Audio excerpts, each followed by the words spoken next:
പുറത്ത് നല്ല മഴയുണ്ട്. പെട്ടെന്ന് എനിക്കൊരു പഴംപൊരി തിന്നാനൊരു പൂതി. അങ്ങനെ നോക്കിയപ്പോൾ ദേ 2 പഴം അതിനിങ്ങനെ സ്ലൈസാക്കി, ഈ ഒരു കണത്തിലാട്ടോ സ്ലൈസാക്കിയത്. സാധാരണ മൈദമാവിലാണ് ചെയ്യാറ്, പക്ഷെ എനിക്ക് കടലമാവിൽ ചെയ്യുന്ന ടേസ്റ്റ് ഭയങ്കര ഇഷ്ടമാണ്. അങ്ങനെ കടലമാവ് എടുത്ത് അതിലേക്ക് കുറച്ച് പഞ്ചസാരയും ഒരു നുള്ളു ഉപ്പും ഒരു നുള്ള് സോഡാപ്പൊടിയും കൂടി ചേർത്തു. കുറച്ച് ക്രിസ്പിനെസ്സൊക്കെ വേണ്ടേ, വല്ലപ്പോഴും അല്ലേ. എന്നിട്ട് കുറച്ച് വെള്ളം ഒഴിച്ച് നല്ലപോലെ മിക്സ് ചെയ്തു. ആദ്യം സ്പൂണിട്ട് മിക്സ് ചെയ്യാൻ നോക്കി, പക്ഷേ നടന്നില്ല. അതുകൊണ്ട് വീട്ടിൽ കൈ വെച്ചിട്ട് തന്നെ നല്ലപോലെ മിക്സ് ചെയ്തെടുത്തു.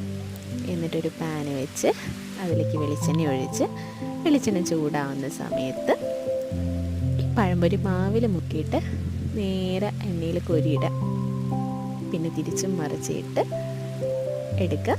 നല്ല ക്രിസ്പിനെസ്സോട് കൂടിയിട്ടുള്ള പഴംപൊരി റെഡി.